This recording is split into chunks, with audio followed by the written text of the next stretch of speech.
இரட்டை குழலாக ஆட்சி நடத்தி வரும் ரெண்டு தலைவர்கள் பற்றி பார்க்க போகிறோம். ஒருத்தருக்கு ஆட்சியில் முதல்நிலை தலைமை பொறுப்பு, மற்றவருக்கு கட்சியில் முதல்நிலை தலைமை பொறுப்பு. இந்த நிலையில் கட்சி தலைமையில் இருப்பவர் ஆட்சி தலைமைக்கு வர காய் நகர்த்தி வருவதாக தகவல்கள் வெளியாக பரபரப்பு தொற்றிக் கொண்டிருக்கிறது. இதெல்லாம் எங்கேயோ கேட்ட மாதிரியும் பார்த்த மாதிரியும் இருக்கா? நான் கர்நாடக அரசியல் களம் பற்றி பேசிகிட்டு இருக்கேன். உங்களுக்கு வேற யாராச்சும் ஞாபகம் வந்தால் நான் பொறுப்பில்லை. ரைட். அண்டை மாநிலமான கர்நாடகாவில் ஒலிக்கும் நவம்பர் புரட்சி குரல்கள் என்ன நடக்குதுன்னு நமக்கு காட்டிக்கிட்டு இருக்கு. ஸோ கடந்த மே 2023 நடந்த கர்நாடக மாநில சட்டமன்ற தேர்தலில் காங்கிரஸ் பெரும் வெற்றி பெற்றது. அதில் தொடர்ந்து ஆட்சி அமைக்க போறது காங்கிரஸ்னு உறுதியானாலும் ஆட்சி செய்ய போவது யார் என்ற கேள்வி வலுவாகவே எழுந்தது. காரணம், கட்சியை ஒருங்கிணைச்சு இந்த வெற்றியை சாத்தியப்படுத்தியது DK சிவகுமார்னு ஒரு பக்கம் அவருக்கு கிரெடிட் போச்சு. இன்னொரு பக்கம் கட்சியின் மூத்த தலைவரான சித்தராமையா இருந்தாரு. அவருக்கு தான் கூடுதல் வாய்ப்புகள் இருக்குன்னு சொல்லப்பட்டுச்சு. அதுவும் சித்தராமையாவோட கடைசி தேர்தல் இதுன்னு சொல்லப்பட்ட நிலையில இன்னொரு பக்கம் DK சிவகுமார் அவர்கள் மேல CBI மற்றும் அமலாக்கத்துறை வழக்குகளும் நிலுவையில் இருந்தது. இது எல்லாத்தையும் கன்சிடர் பண்ணி சித்தராமையா பேரை டிக் அடிச்சது காங்கிரஸ் தலைமை. ஆனா 2.5 வருஷம் மட்டும்தான் சித்தராமையா முதல்வராக இருப்பார்னோ, அதன் பிறகு DK சிவகுமார் முதல்வர் ஆவார்னோ அப்போவே தகவல்கள் வெளியாகின. ஆனா இது எதுவுமே அதிகாரப்பூர்வமா அறிவிக்கப்படல. இந்த நிலையில தான் சரியா 2.5 வருஷம் கழிச்சு இப்போ சலசலக்க தொடங்கியிருக்கு கர்நாடக அரசியல் களம். குறிப்பா அங்க இருக்கக்கூடிய மாநில காங்கிரஸ்.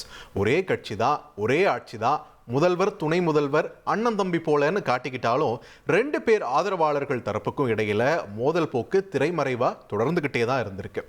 இந்த நிலையில தான் சமீபத்தில் சித்தராமையாவின் ஆதரவாளர்கள் சிலர் DK சிவகுமார் 5 வருஷத்துக்கு மேல மாநில கட்சி தலைவராக இருக்காரு, அதுல மாற்றம் தேவைன்னு குரல் கொடுத்திருக்காங்க. காரணம், ஓவர் த டைம் சித்துவை விட DK சிவகுமார் ஆதரவாளர்களோட பிடியில கட்சி இருக்குதுன்னு சொல்லியிருக்காங்க. அதுக்கு தகுந்தாற் போல சமீபத்தில் ஒரு கட்சி நிகழ்வில் பேசின DK சிவகுமாரும் தானே இந்த கட்சி தலைமை பொறுப்புல தொடர முடியாதுன்னு இன்னொரு ஆள் வரணும்னு பேசிட்டு தான் வேற பணிகளுக்கு தலைமை பொறுப்புல செயல்பட ஆர்வம் தெரிவிப்பதாக சொன்னதும் அது என்ன தலைமைன்னு, அது என்ன தலைமை பொறுப்புன்னு விவகாரம் பத்திக்குச்சு. தொடர்ந்து அம்மாநில முதலமைச்சர் சித்தராமையா முழுமையா 5 வருஷமும் நான் தான் முதல்வராக தொடர போறேன்னு பேசியிருக்காரு.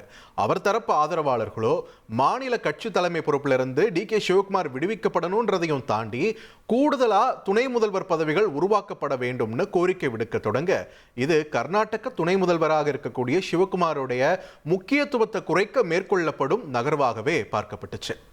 இந்த பொறுமல்களுக்கு மத்தியில தான் நவம்பர் புரட்சின்ற ஒரு டேகோட சிவகுமார் ஆதரவு MLAக்கள் தொடர்ச்சியா பேசிட்டு வந்தாங்க. அதுல ஒரு 10க்கும் மேற்பட்டோர் டெல்லிக்கு பயணம் மேற்கொண்டு காங்கிரஸ் கட்சி தலைமை கிட்டையும் சிவகுமாரை கர்நாடக மாநிலத்தின் முதலமைச்சராக்க வேண்டும்னு கோரிக்கையும் வச்சிருக்காங்க. இந்த பயணமும் சந்திப்பும் தான் இப்போ அந்த மாநில அரசியல் சூழலின் கண் பகுதியாக மாறியிருக்கு. இந்த பயணம் பத்தி DK சிவகுமார் அவர்கள் கிட்ட செய்தியாளர்கள் கேள்வி எழுப்பியிருக்காங்க. அதுக்கு அவர் அப்படியா டெல்லி போயிருக்காங்களா, எனக்கு எதுவும் தெரியாதே, எனக்கு உடம்பு சரியில்லை, நான் வீட்டிலே தான் இருக்கேன்னு ரொம்ப கூலா பதில் சொல்லியிருக்காரு. முதல்வர் சித்தராமையா தானே முதல்வராக தொடர்வேன்னு சொன்னதை பத்தியும் DK சிவகுமார் கிட்ட செய்தியாளர்கள் கேட்க ரொம்ப சந்தோஷம், யார் வேணான்னு சொன்னா கட்சி தலைமை சொல்றது தானே நாங்க செய்ய போறோம்னு கூலா பதில் சொன்னாலும் களம் சூடாகி கொண்டிருப்பதை தான் அங்கிருந்து வரக்கூடிய தகவல்கள் உறுதிப்படுத்தின. அதுக்கு தகுந்தாற் போல கர்நாடக மாநில முதல்வர் சித்தராமையா தானே அடுத்த வருஷம் பட்ஜெட்டையும் தாக்கல் செய்வோம்னு அடிச்சு சொல்லிட்டு கூடவே கட்சி தலைமை சொல்றதை செய்வோம்னு டெம்ப்ளேட்டான ஒரு பதிலையும் பதிவு பண்ணியிருக்காரு. மறுபுறம் DK சிவகுமார் நவம்பர் மட்டும்தான், புரட்சியெல்லாம் இப்போதைக்கு இல்லைன்னு புது விளக்கத்தை கொடுத்திருக்காரு. அங்க இருக்கக்கூடிய எல்லா MLAக்களும் என்னவர்கள் தான் விக்ரமன் பட ரேஞ்சில் ஸ்டேட்மெண்ட்லாம் விட்டுருக்காரு DK சிவகுமார். ஏன் இந்த சர்ச்சை மிகவும் சிக்கலானதா காங்கிரஸ் தலைமைக்கு மாறி இருக்குன்னா, கட்சி கட்டமைப்புக்கும் அதை ஒருங்கிணைக்கவும் நிதி சேகரிக்கவும் சிவகுமாரோட உழைப்பு அபாரமானதா இருந்திருக்கு.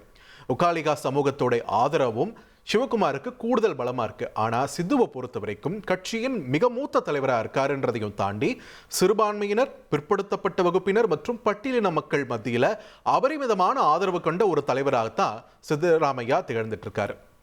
கடைசி தேர்தல் களம் கண்ட அப்படின்ற ஒரு சென்டிமெண்ட்டும் அவருக்கு பலமாகவே இருக்கு. இந்த நேரத்தில் அவர் பதவி மேல கை வச்சா அது கண்டிப்பா பேக் ஃபயர் ஆகும் வாய்ப்புகள் அதிகம்னு கள வல்லுநர்கள் தெரிவிக்கிறாங்க. வேறஸ் சிவகுமாரை பொறுத்த வரைக்கும் அம்மாநில காங்கிரசின் எதிர்காலமே அவர்தான்ற ரேஞ்சில் தான் பார்க்கப்படுறாரு. அவருடைய முக்கியத்துவம் குறைவது மாதிரி எந்த ஒரு நடவடிக்கையும் எடுக்க முடியாது என்பதுதான் கள யதார்த்தம். ஸோ வரும் நாட்களில் இந்த ஸ்டேட்டஸ் குவோ மெயின்டைன் ஆக போகுதா, இல்லை இந்த அரியணை அரசியல் வேறு விதங்களில் எதிரொலிக்க போகுதா, இதையெல்லாம் காங்கிரஸ் எப்படி கையாள போகுது? தாங்கள் ஆட்சி புரியக்கூடிய வெகு சில மாநிலங்கள் ஒன்றாக காங்கிரஸ் இருக்குன்னும் போது கத்தி மேல நடக்கிற மாதிரி தான் ஒவ்வொரு நகர்வையும் பார்த்து எடுக்க வேண்டிய பொறுப்பும் காங்கிரஸ் கிட்ட இருக்கு. ஸோ வரும் நாட்களில் கர்நாடக மாநிலத்தில் இன்னும் என்னென்ன அரசியல் சுவாரஸ்யங்கள் அரங்கேற போகிறது என்பதையெல்லாம் பொறுத்திருந்துதான் பார்க்க வேண்டும். இனி செல்லும் இடமெல்லாம் செய்தி. தந்தி டிவியின் வாட்ஸ்அப் சேனலை ஃபாலோ பண்ணினா செல்ல இருக்கும் இடமெல்லாம் செய்தி. இதோ QR கோட்.